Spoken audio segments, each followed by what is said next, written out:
Vamos a continuar con lo que sería el sistema suprarrenal respecto a la parte de cortisol y las funciones fisiológicas del sistema de cortisol.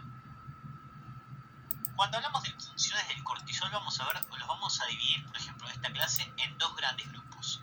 En funciones fisiológicas, o sea, el cortisol en valores normales que tenemos nosotros ahora, o en extrafisiológicas, que serían en concentraciones elevadas o en exceso. Obviamente que las funciones se tocan bastante en lo que sería fisiológico y extrafisiológico, pero vamos a dividir o pensarlo en lo que sería el cortisol que tenemos ahora en nuestro cuerpo o el cortisol cuando está en exceso o en una concentración masiva a nivel de nuestro cuerpo. Diferencias funcionales y estas diferencias particulares. Vamos a arrancar a nivel fisiológico y arranquemos por la parte de lo que sería el metabolismo o las funciones metabólicas. Siempre que hablemos de metabolismo nos vamos a referir a tres elementos: a hidratos de carbono, a proteínas y a lípidos. A nivel de lo que sería hidratos de carbono, vamos a encontrar que el cortisol va a querer hacer principalmente la función de asegurarse esa energía. Acuérdense que se encargaba de mantener el estrés a lo largo del tiempo, por lo tanto generaba la gluconeogénesis. Es un hiperglucemiante de tipo lento. ¿Por qué? Porque genera la gluconeogénesis, se encarga de formar glucosa a través de elementos no glucídicos como son los lípidos y como son las proteínas. Principalmente de las proteínas el tema del lactato y de los lípidos lo que sería el glicerol. Esta función es importantísima y es la principal. El cortisol quiere estar constantemente dándome glucosa o energía a mi cuerpo para poder resolver esa situación estresante y mantenerla a lo largo del tiempo. Para mantener esa función a lo largo del tiempo necesito energía, gluconeogénesis, hiperglucemiante de tipo lento. Pero el cortisol también genera otra función que es la glucógenogénesis. Que la glucogenogénesis se refiere a la formación de glucógeno. Bueno, pero pará, dijimos que era la hormona del estrés y se encargaba de darme mucha glucosa para yo poder mantener esa respuesta a las necesidades de mi cuerpo. Perfecto, y hace gluconeo porque es lento, porque lo rápido sería las catecolaminas. Perfecto, pero ¿por qué va a ser glucógeno? Si en realidad yo voy a querer tener glucosa libre en la sangre para poder utilizar, ¿por qué la voy a querer reservar?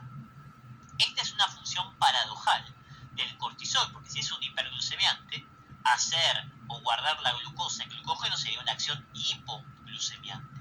Es una respuesta paradojal de reserva que se hace en un porcentaje menor. Un 90-95% hace gluconeogénesis y un porcentaje mínimo de glucogenogénesis. ¿Para qué? Como función de reserva. Yo, si el estrés se prolonga mucho durante el tiempo, quiero tener siempre una reserva de glucógeno para tejidos que siempre necesiten glucosa. ¿Qué tejido requiere una concentración constante de glucosa y que no se puede modificar? Y principalmente el sistema nervioso central, que tendría que tener un flujo sanguíneo cerebral constante. Por lo tanto, esta función de glucogenogénesis es para que yo mantenga una reserva de glucógeno por las dudas si el estrés se mantiene a lo largo del tiempo. ¿Y por qué digo esto?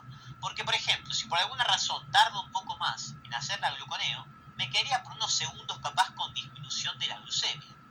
En una situación estresante me la puedo bancar, pero mi cerebro no se puede quedar unos segundos sin glucosa. No se me puede atrasar la gluconeo. Entonces, ¿qué hago? Siempre tengo glucógeno para que lo rompa rápidamente mi cerebro y asegure esa cantidad de glucosa a nivel del organismo.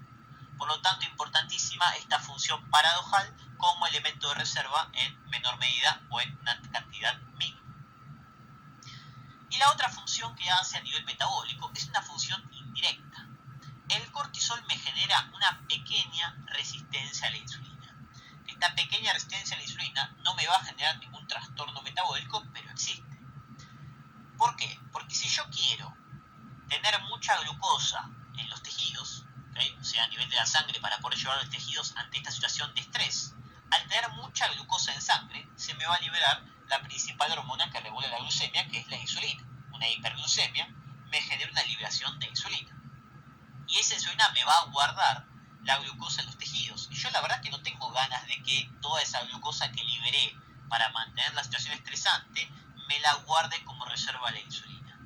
Pero yo no la puedo inhibir. Vamos a ver por qué no la puedo inhibir la clase de páncreas. Acuérdense que siempre requiere un poquito de insulina para la expresión de los GLUT4. Por lo tanto, lo que hace el cortisol es una acción indirecta por medio de la resistencia.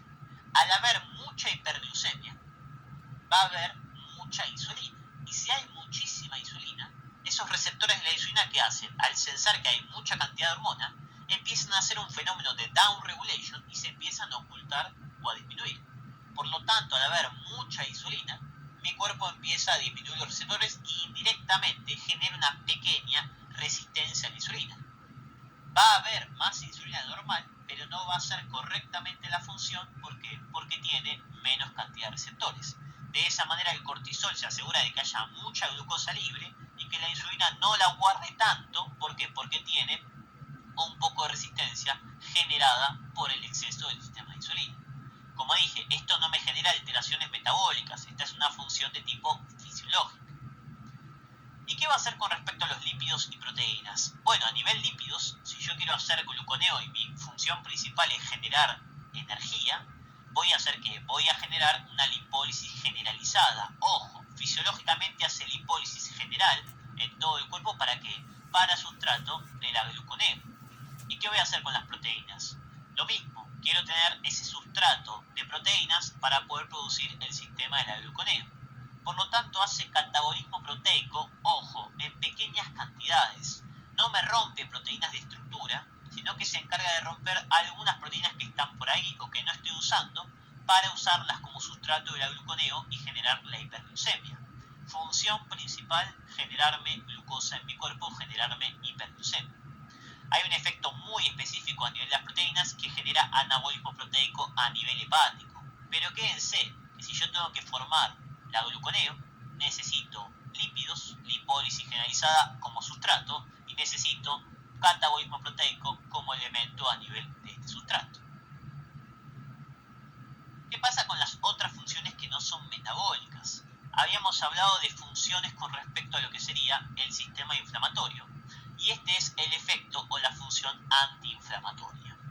Este efecto o función antiinflamatoria, como dijimos anteriormente, no es que me saca la respuesta inflamatoria, sino que me regula en menos la respuesta inflamatoria para evitar que esté exacerbada o que sea un exceso de esa respuesta. O sea, si yo me golpeo la cabeza ahora, tengo cortisol y se me inflama la cabeza, sí, obvio, pero no va a ser una inflamación tan masiva que me genere problemas a nivel funcionales. Se encarga de regular negativamente el sistema inflamatorio para que esta regulación o para que este sistema no esté exacerbado. ¿Okay? ¿Cómo lo hace? Disminuye la síntesis de los elementos que favorecen la inflamación. Como principal elemento las prostaglandinas, que es un vasodilatador a nivel de mi cuerpo y es el principal que ejerce el efecto inflamatorio, porque me vasodilata y me permite que me ingresen las células de la serie blanca para producir esa inflamación. Histamina, plasmina, leucotrienos y tromboxanos. Al disminuir la síntesis de todos estos elementos, está disminuyendo la posibilidad o el efecto inflamatorio. ¿Y cómo va a ser esa función? Bueno, vamos a ver un poco cómo se forman estos elementos encargados de la inflamación. Vamos a tener una enzima, que es la fosfolipasa A2, que se encarga de formar el ácido araquidónico. Ese ácido araquidónico puede hacer dos pasos para la formación de los dos principales elementos de inflamación. Por medio de una enzima que es la COX-2, va a formar las prostaglandinas, que dijimos que es el principal o el más interesante en este sistema, y por medio de otra enzima va a formar leucotrienos y tromboxanos. Por lo tanto, el ácido araquidónico es el precursor que se encarga de la formación de estos elementos principales para la inflamación, prostaglandinas y leucotrienos y tromboxanos, donde las prostaglandinas es el elemento principal. ¿Qué voy a hacer? Voy a inhibir estos sistemas para evitar una inflamación preponderante o una inflamación exacerbada. ¿Y qué diferencia hay entre el cortisol, efecto antiinflamatorio, y un ibuprofeno? Un ibuprofeno es un AINES. AINES es antiinflamatorio, no esteroideo. ¿Qué significa eso? Que me genera una respuesta antiinflamatoria, pero no depende de un esteroide como es el cortisol. Pero entonces, ¿los dos hacen lo mismo? ¿Los dos son antiinflamatorios por igual? Y no. Yo cuando tengo o me golpeo la cabeza cabeza o me golpeo algo tranqui, uso un ibuprofeno. Pero si yo tengo una inflamación muy zarpada y la quiero regular, ahí voy a usar a alguien más potente. ¿Quién es el más potente? El cortisol. La acción del cortisol es mucho más potente respecto a la antiinflamación que el ibuprofeno. ¿Por qué? Por dónde actúa. El ibuprofeno se encarga de inhibir la COX. Por lo tanto, el ibuprofeno inhibe las prostaglandinas, que es el principal elemento de la inflamación. En cambio, el cortisol es mucho más potente. ¿Por qué? Porque el cortisol actúa estimulando una proteína que es la lipocortina. ¿Y qué es lo que hace esa lipocortina? Esa lipocortina se encarga de inhibir a la fosfolipasa 2. Al inhibir la fosfolipasa 2 yo voy a dejar de hacer ácido araquidónico. Y si no tengo ácido araquidónico, ¿qué va a pasar? No tengo ni prostaglandinas ni leucotrienos ni tromboxanos. Fíjense en este caso cómo el cortisol, por medio de la lipocortina que hizo, inhibió tanto la formación de prostaglandinas como la de leucotrienos y tromboxanos. Por eso la acción es mucho más potente, porque el cortisol actúa a nivel mucho más alto, inhibiendo ambos elementos de la inflamación, mientras que el ibuprofeno solo actuando a nivel de la COX o a nivel de lo que sería el sistema de prostaglandinas. Por eso una situación mucho más importante o mucho más potente a nivel de este sistema. Con esto vemos la primera parte de las funciones fisiológicas del cortisol, haciendo hincapié principalmente en las funciones metabólicas y las funciones respecto al sistema inmune. Recuerden los mecanismos de acción como lo principal a reconocer y a estudiar. Muchas gracias.